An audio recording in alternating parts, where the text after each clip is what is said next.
प्यारा भारत, ओ माँ ये मेरा प्यारा भारत, ओ माँ।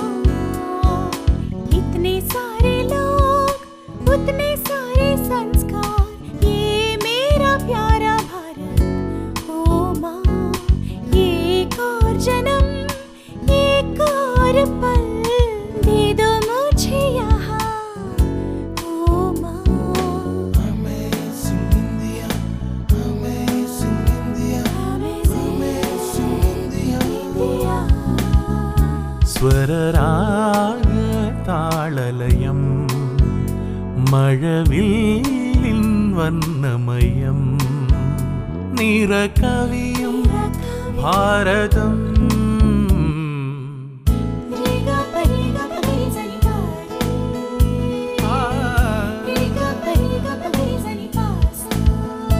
പൊൻപൈതൃകം ഇഴചേർന്നിടും ഭാരതം സ്വരരാഗ താളലയം മഴവില്ലിൻ വർണ്ണമയം. Give me once, oh please back me once. One more chance to live as an Indian. I'm lucky to live in India, love to live in India. Amazing India, oh pyara India.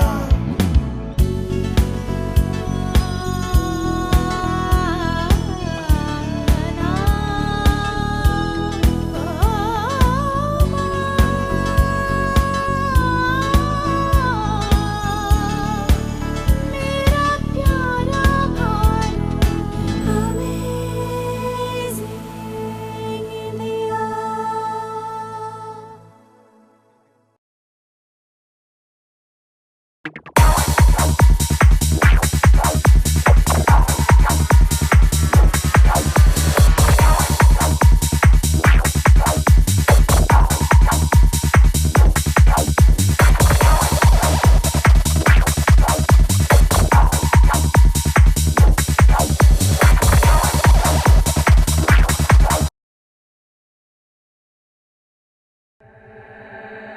കഴിഞ്ഞ ദിവസം കണ്ട കാഴ്ചകൾ ഇതൊക്കെയാണെങ്കിൽ ഇന്ന് തികച്ചും വ്യത്യസ്തമായ മറ്റൊരു സ്ഥലത്തേക്കുള്ള യാത്രയിലാണ് ഞങ്ങൾ. സർഹാൻ. ഷിംലയിൽ നിന്നും കിന്നോറിലേക്കുള്ള യാത്രയിൽ കിന്നോർ ഡിസ്ട്രിക്റ്റിലേക്ക് പ്രവേശിക്കുന്നതിന് മുൻപുള്ള ഒരു പ്രധാന താഴ്വരയാണ് സർഹാൻ. സർഹാനിലേക്കുള്ള ഞങ്ങളുടെ യാത്ര കുഫ്രി, നാർക്കണ്ട, ഫാഗു എന്നീ ചെറിയ ചെറിയ ഗ്രാമങ്ങൾ വഴിയാണ്.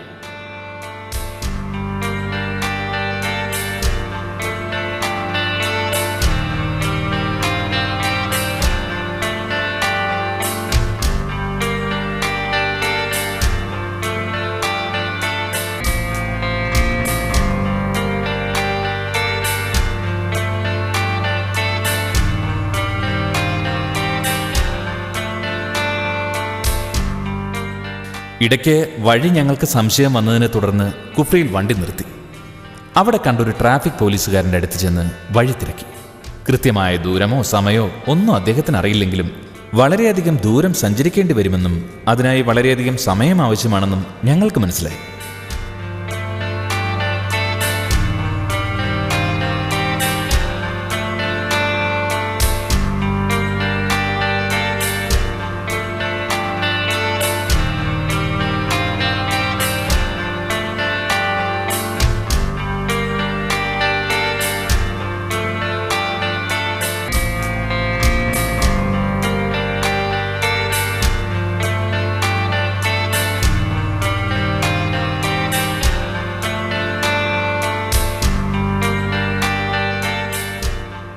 സർഹാനിലേക്കുള്ള യാത്രാമധ്യേ നാർക്കണ്ടയിലുള്ള ഒരു വനാന്തരത്തിൽ ഞങ്ങൾ എത്തിച്ചേർന്നു. ഇവിടെ വനത്തിനുള്ളിൽ ഒറ്റയ്ക്ക് കഴിയുന്ന ഒരു കുടുംബത്തെ കണ്ടപ്പോൾ അവിടെ ഒന്ന് വണ്ടി നിർത്താൻ തന്നെ ഞങ്ങൾ തീരുമാനിച്ചു. ഇവർ ചണ്ഡീഗഡിൽ നിന്നും ഇവിടെ വന്ന് താമസിക്കുന്ന ഒരു മുസ്ലിം കുടുംബമാണ്.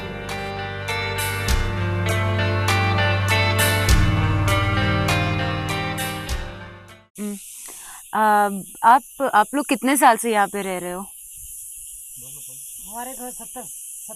70 साल 70 वर्षम 70 साल से। तो जब बहुत ठंड होती है यहाँ पे तो आप लोग कैसे मैनेज, आप लोग कहाँ जाते हो? फिर यहीं पे रहते हो? यहीं पे रहते हो आप लोग? दूसरे घर में चले जाते हैं नालागढ़ में, वो किधर है? वो नीचे चंडीगढ़ के चंडीगढ़ तक जाते हो जब तक? तो यहाँ पे तो बहुत बर्फ पड़ती होगी। आप लोग का जो खाना रहता है हमेशा, रोज रोज का खाना क्या खाते हो तुम लोग? गेहूं के फुलके खाते हैं, ഫുൽക്കെ ഓർ चावल। ഇവരുടെ മെയിൻ ഭക്ഷണം എന്ന് പറയുന്നത് ദാലും നല്ല റോട്ടിയാണ്. ഇവർ അതാണ് മെയിനായിട്ട് കഴിക്കുന്നത്. വിന്റർ സമയമാകുമ്പോൾ, അതായത് ഇവിടുത്തെ ഭയങ്കര തണുപ്പുള്ള സമയം നവംബർ ഡിസംബർ ആകുമ്പോഴത്തേക്കും ഇവർ താഴത്തോട്ട് ചെല്ലും, ചണ്ഡീഗർ. അവിടെ ഇവർക്ക് വേറെ വീടുണ്ട്. കാരണം ഇവിടെ 10 ഫീറ്റ് വരെ ഇവിടെ ഫുൾ സ്നോ കവർ ചെയ്ത് കളയുന്ന പറയുന്നത്. അടിപൊളിയായിരിക്കില്ലേ? ഷാനു അവരോട് സംസാരിക്കുന്നതിനിടയിൽ ഞാനും ഷൈച്ചേട്ടനും കൂടി വെറുതെ അവരുടെ അടുക്കളയിൽ ഒന്ന് കയറി നോക്കിയതാ. നമ്മുടെ നാട്ടിലെ രസം പോലുള്ളൊരു കറി അല്ലാതെ മറ്റൊന്നും അവിടെ ഉണ്ടായിരുന്നില്ല. ഞങ്ങൾ അതൊന്ന് രുചിച്ച് നോക്കി. ഈ അണ്ടകടാഹം വരെ കത്തിപ്പോയെന്നൊക്കെ കേട്ടിട്ടില്ലേ? അത് തന്നെ സംഭവിച്ചത്. എൻ്റെ ഈ മുഖത്തെ ചിരി ഒന്നും കാര്യമാക്കണ്ട, അത് ചമ്മൽ മറയ്ക്കാൻ വേണ്ടി മാത്രമുള്ളതാ. അപ്പുറത്ത് പോയി 2 കുപ്പി വെള്ളം കുടിച്ചിട്ടും എരിവിൻ്റെ കത്തൽ മാറിയിട്ടില്ല.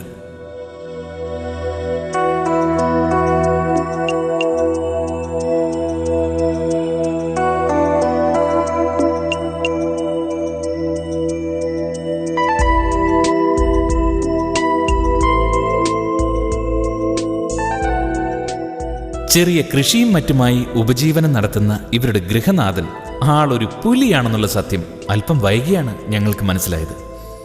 ബാവ എന്ന് വിളിക്കുന്ന അദ്ദേഹം വനാന്തരത്തിൽ നിന്നും കൊണ്ടുവരുന്ന ചില പച്ചിലകൾ ഉപയോഗിച്ച് ക്യാൻസറിനുള്ള ഒരു മരുന്നുണ്ടാക്കുന്നുണ്ട്.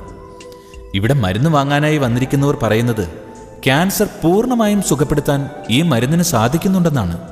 സൗജന്യമായാണ് ഈ മരുന്ന് നൽകുന്നതെന്നും ഈ ഔഷധക്കൂട്ടിനുള്ള ഔഷധ സസ്യങ്ങൾ ഈ വനാന്തരത്തിൽ ധാരാളമായി ഉണ്ടെന്നും അതുകൊണ്ടാണ് ഇവർ ഇവിടെ വന്ന് താമസിക്കുന്നതെന്നും ഞങ്ങളോട് പറഞ്ഞു. ഏതായാലും ഇത് സത്യമാണോ മിഥ്യയാണോ എന്ന് കാലം തെളിയിക്കട്ടെ.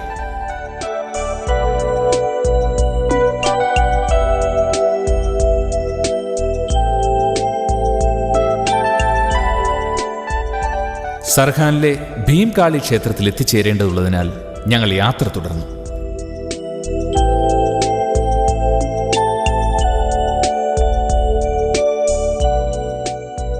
ഇതിനിടയ്ക്ക് വീണ്ടും ഞങ്ങളെ വിശപ്പ് പിടികൂടി.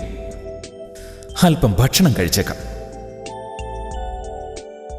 മരം കോച്ചുന്ന തണുപ്പ്.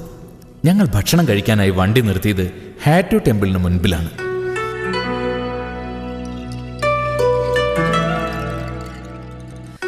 മഞ്ഞുകാലത്ത് പൂർണ്ണമായും ഐസ് മൂടിക്കിടക്കുന്ന ഈ താഴ്വര ഐസ് സ്കേറ്റിംഗ്, സ്കീയിങ് തുടങ്ങിയ സ്പോർട്സുകൾക്ക് ഫേമസ് ആയ പ്രദേശമാണ്. ഇവിടെ പഴയ ക്ഷേത്രത്തിന്റെ പുനർനിർമ്മാണം നടക്കുകയാണ്. പൂർണ്ണമായും തടിയിൽ തന്നെ ക്ഷേത്രം നിർമ്മിക്കുവാനുള്ള ഒരുക്കത്തിലാണ് ക്ഷേത്രാധികൃതർ.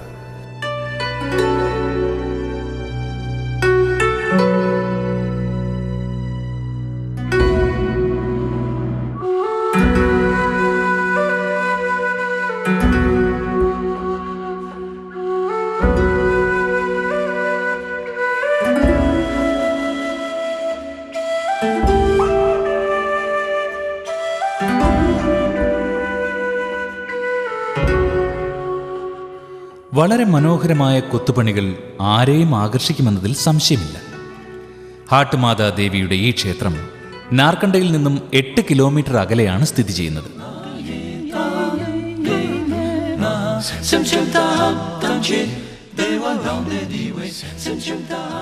സൈറ്റ് സീനിങ്ങിന് പ്രശസ്തമായ സ്ഥലമാണ് ഇവിടം.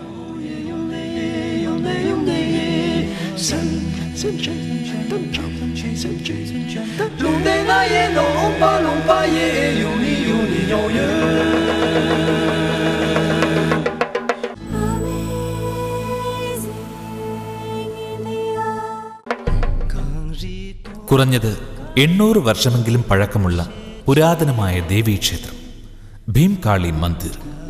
ശൈവ വിശ്വാസികളുടെ പ്രധാന ശക്തിപീഠങ്ങളിൽ ഒന്നായാണ് ഭീംകാളി ടെമ്പിൾ അറിയപ്പെടുന്നത്. ടിബറ്റൻ സ്റ്റൈലിലുള്ള ശില്പചാരുത, ബുദ്ധമത വിശ്വാസവും ഹിന്ദുമത വിശ്വാസവും ഇടകലർന്ന ആചാര രീതികൾ, ക്ഷേത്രത്തിന്റെ മേൽക്കൂരയിൽ പാകിയിരിക്കുന്ന സ്ലേറ്റ് കല്ലുകൾ, പല നിലകളിലുള്ള ഗോപുരങ്ങൾ, ी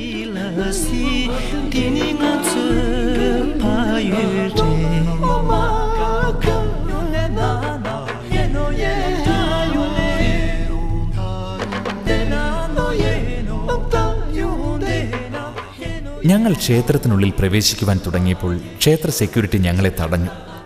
തലയിൽ തൊപ്പി വെച്ചുകൊണ്ട് വേണം ക്ഷേത്രത്തിനുള്ളിൽ പ്രവേശിക്കേണ്ടതെന്ന് അദ്ദേഹം പറഞ്ഞു.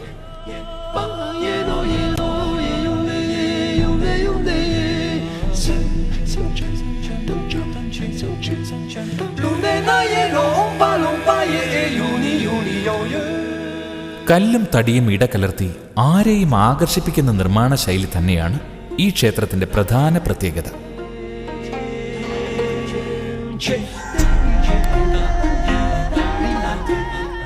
ഭീംകാളി ക്ഷേത്രത്തിലെ പൂജകൾ ആരംഭിക്കുന്നത് പ്രഭാതത്തിൽ 6 മണിക്കാണ്. എന്നാൽ മഞ്ഞുകാലത്ത് രാവിലെ 7:30 മാത്രമേ പൂജകൾ ആരംഭിക്കുകയുള്ളൂ. പൂക്കൾ, കുങ്കുമം, സാമ്പ്രാണി, കുന്തിരിക്കം, അരി, കർപ്പൂരം, ഗ്രാമ്പൂ, ഏലക്ക, കൽക്കണ്ടം എന്നിവയാണ് ക്ഷേത്രത്തിലെ പ്രധാന പൂജകൾക്കായി ഉപയോഗിക്കുന്നത്. ക്ഷേത്രത്തിന്റെ 3ാമത്തെ നിലയിലാണ് ഭീംകാളി ദേവിയുടെ പ്രതിഷ്ഠ. ദർശനശേഷം ഭക്തർക്ക് കൽക്കണ്ടം പ്രസാദമായി കൊടുക്കുന്നു.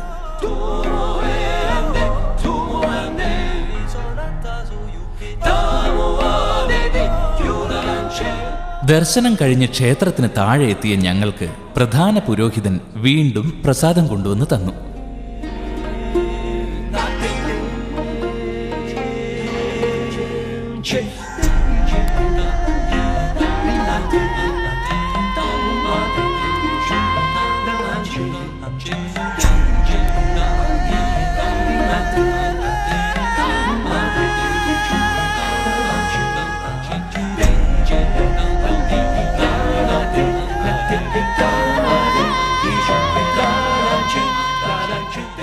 ഭാരതത്തിന്റെ 51 ശക്തിപീഠങ്ങളിൽ ഒന്നാണ് ഭീംകാളി ക്ഷേത്രം. ഹിമാചൽ പ്രദേശിൽ രാംപൂരിലെ ബുഷേർ ഭരണാധികാരികളുടേതായിരുന്നു ഈ ക്ഷേത്രം. ഈ ക്ഷേത്രത്തിന് സമീപമുള്ള കൊട്ടാരത്തിലായിരുന്നു രാജാവും അദ്ദേഹത്തിന്റെ കുടുംബാംഗങ്ങളും താമസിച്ചിരുന്നത്.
ഭീംകാളി ക്ഷേത്രത്തിലെ പ്രധാന ഉത്സവങ്ങൾ നവരാത്രി ആഘോഷങ്ങളും പിന്നെ ജന്മാഷ്ടമിയുമാണ്. ഒക്ടോബർ മാസത്തെ നവരാത്രി ദിവസങ്ങളിൽ ഇവിടെ 3 ദിവസത്തെ ദസറ ആഘോഷങ്ങൾ നടക്കുന്നു. ഇതാണ് ഭീംകാളി ക്ഷേത്രത്തിലെ ഏറ്റവും പ്രധാന ഉത്സവം.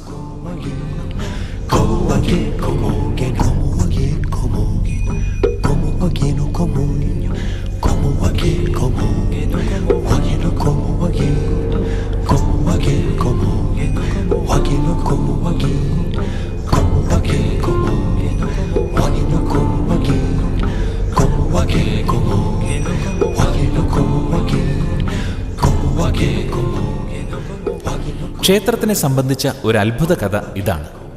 1905-ലുണ്ടായ ഒരു ഭൂമികുലുക്കത്തിൽ ഈ ക്ഷേത്രത്തിന് ചരിവ് സംഭവിച്ചുവെന്നും പിന്നീടുണ്ടായ മറ്റൊരു ഭൂമികുലുക്കത്തിൽ ക്ഷേത്രത്തിന്റെ ചരിവ് നിവർന്നെന്നും ഇവിടെയുള്ള വിശ്വാസികൾ പറയുന്നു.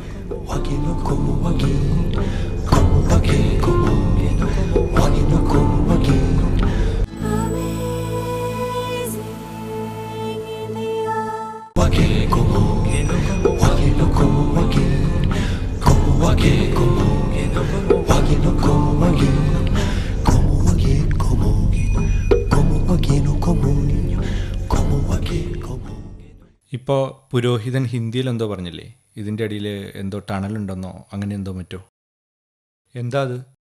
അതായത് നമ്മളിപ്പോൾ നിൽക്കുന്നതിൻ്റെ നേരെ അടിയിൽ ഇവരൊരു ടണൽ ഉണ്ടാക്കിയിട്ടുണ്ടായിരുന്നു. അതായത് പണ്ട് കാലത്ത് ഇവിടെ ഫുൾ കാടായിരുന്നു, കാടും ലയൻസും ഒക്കെ ആയിട്ട്. അത് അപ്പോൾ ഇടയ്ക്കൊരു ഗൂർഖ വാറൊക്കെ ഉണ്ടായതല്ലേ ഇവിടെ. അതുണ്ടായി. ആ ഗൂർഖ വാറിന്റെ സമയത്ത് പൂജാരിക്ക് പൂജ നടത്തണമായിരുന്നു ഇവിടെ.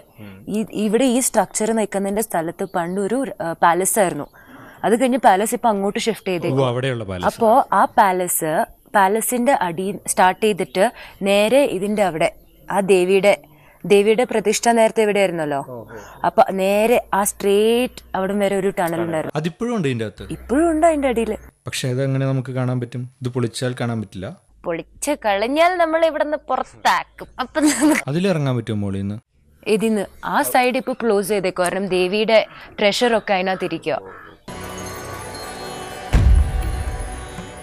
ഒരേ സമയം ബുദ്ധമത വിശ്വാസികളും ഹിന്ദുമത വിശ്വാസികളും ആരാധന നടത്തുന്ന ഈ ക്ഷേത്രം എത്ര മനോഹരമായാണ് നിർമ്മിച്ചിരിക്കുന്നതെന്ന് ഞാൻ പറയാതെ തന്നെ നിങ്ങൾക്ക് മനസ്സിലാകും. വളരെ ശാന്തമായ ക്ഷേത്രാന്തരീക്ഷം, അനാവശ്യമായ നിയന്ത്രണങ്ങളോ ശബ്ദകോലാഹലങ്ങളോ ഇല്ലാതെ സ്വസ്ഥമായി പ്രാർത്ഥിക്കാവുന്ന അവസ്ഥ തന്നെ മനസ്സിന് സന്തോഷം തരുന്നു.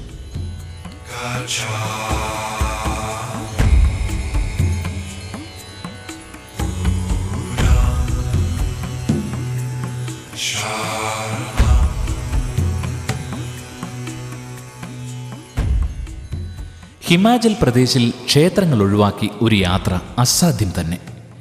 ഹിമാചലിന് ക്ഷേത്രങ്ങളുടെ താഴ്വര എന്ന പേര് എത്രമാത്രം അർത്ഥവത്താണെന്ന് ഇപ്പോൾ നിങ്ങൾക്കും ബോധ്യമായി തുടങ്ങിയിട്ടുണ്ടാവും.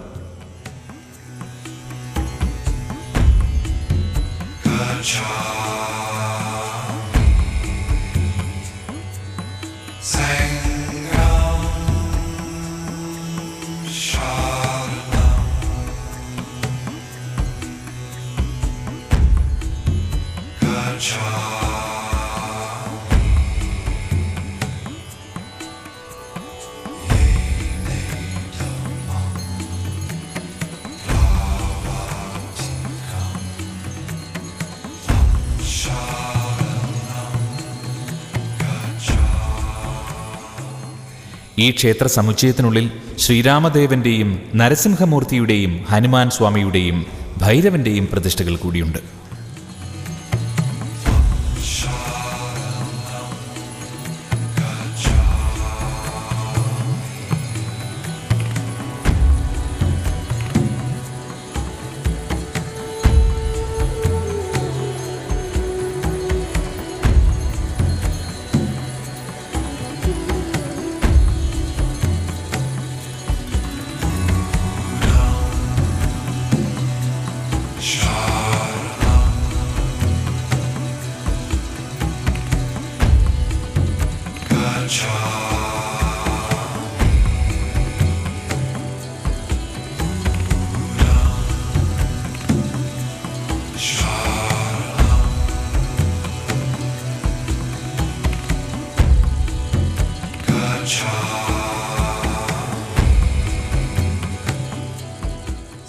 പൂർണ്ണമായും കൈകൊണ്ട് തന്നെ കൊത്തിയെടുത്ത് ടിബറ്റൻ ശൈലിയിൽ മേൽക്കൂരയിൽ പാകിയിരിക്കുന്ന കല്ലുകൾ, മനോഹരമായ കൊത്തുപണികൾ, മനം നിറയെ ദേവിയുടെ രൂപം.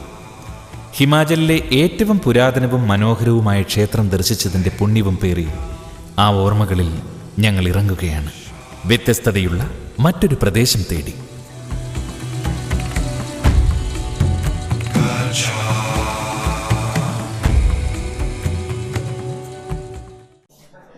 ഹിമാചൽ പ്രദേശിന്റെ ക്യാപിറ്റലായ ഷിംല ഈസിലി ആക്സസിബിൾ ആണ് by road, by rail and by air.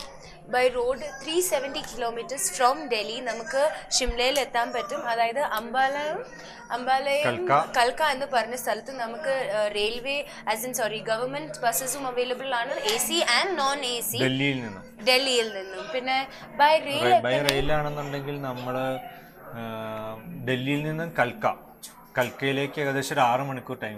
അതും നല്ലൊരു മനോഹരമായ ഇത് നമ്മൾ മിക്കവാറും നൈറ്റൊക്കെ ആയിരിക്കും. പക്ഷെ ഒരു നല്ലൊരു സീനിക് വ്യൂ ആണ് കിട്ടുന്നുണ്ടെങ്കിൽ, അതായത് കൽക്ക ടു ഷിംല, അതായത് ടോയ് ട്രെയിൻ ആണ്, നാരോ ഗേജ് റെയിൽവേ ആണ്, ഭയങ്കര ബ്യൂട്ടിഫുൾ. ഏറ്റവും പ്രത്യേകത എന്താണെന്ന് വെച്ചാൽ നമ്മുടെ കൊങ്കൺ റെയിൽവേ അല്ല, മറ്റേ ടണൽസ്, കണിക്കൊന്ന് നമ്മുടെ കണിക്കൊന്ന പോണ വഴിക്ക് മുഴുവൻ കണിക്കൊന്ന പൂത്ത് നിൽക്കുന്ന ഒരു കാഴ്ചയുണ്ട്. അത് കേരളത്തിൽ ആ പോലും ഇല്ല സമയത്ത് ഇപ്പൊ ഇത്രയും ആ കണിക്കൊന്ന. സമയത്ത് പക്ഷെ വിന്റർ സീസൺ ആകുമ്പോഴത്തേക്കും ഈ ആ നാരോ ഗോജ് റെയിലിൽ കൂടെ പോകുമ്പോൾ ഫുൾ സ്നോ കവേർഡ് മൗണ്ടൻസും സ്നോ കവേർഡ് ട്രീസും അതിന്റെ ഇടയിൽ കൂടെ ടണൽസും എന്തോരം ഒരു 103 ടണൽസ് ഒരു 103 ടണൽസ് ഉണ്ട്. ഒരു ടണൽ എന്ന് പറയുമ്പോൾ ഒരു 1.5 കിലോമീറ്റർ കാണില്ല. അത് നമ്മുടെ കൊങ്കൺ റെയിൽവേയിലുണ്ട്. പക്ഷെ നാരോ ഗോജ് റെയിലിൽ കൂടെ ട്രാവൽ ചെയ്യാനിന്റെ ആ രസം തന്നെ വേറെയാണ്. പിന്നെ ബൈ എയർ എത്തണമെങ്കിൽ 23 കിലോമീറ്റേഴ്സ് ഫ്രോം ഷിംല ഒരു എയർപോർട്ട് ഉണ്ട്. അവിടെ നിന്ന് നമുക്ക് ഡൽഹിയിൽ നിന്ന് ഡയറക്റ്റ് ഫ്ലൈറ്റ്, പിന്നെ നമുക്ക് വേറെ ഏത് സ്ഥലത്തും ഇറ്റ്സ് ഈസിലി ആക്സസിബിൾ. അപ്പോൾ നിങ്ങൾക്ക് ആർക്കെങ്കിലും ഹിമാചൽ പ്രദേശ് ഒരു ഹോളിഡേ പ്ലാൻ ചെയ്യണമെങ്കിൽ ഒന്നും കൊണ്ട് മടിക്കേണ്ട. ഡെഫിനറ്റ്ലി ഏത് മെയിൻ സിറ്റീസിലാണെങ്കിലും ഏത് മെയിൻ സിറ്റീസിലാണെങ്കിലും ആക്സസിബിൾ ആണ്. അതേസമയം ഷിംല മാത്രമല്ല, കുളു, മണാലി എന്നിവയുള്ള ബാക്കിയെല്ലാം സ്ഥലങ്ങളും ഈസിലി ആക്സസിബിൾ ആണ്. ഷിംലയാണ് ആക്ച്വലി സെൻറ്റർ പോയിന്റ്. എന്നിട്ട് ഷിംലയുടെ ചുറ്റും, അതായത് മണാലി, റോട്ടാങ് പാസ്, ഈ കിലോങ്, ലേ എല്ലാം ഷിംലയിൽ നിന്ന് നമുക്ക് ഈസിലി ആക്സസിബിൾ ആണ്.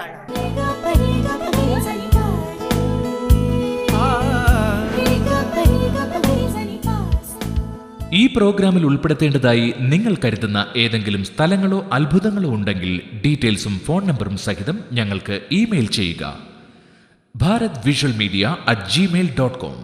മൊബൈൽ 09746583141.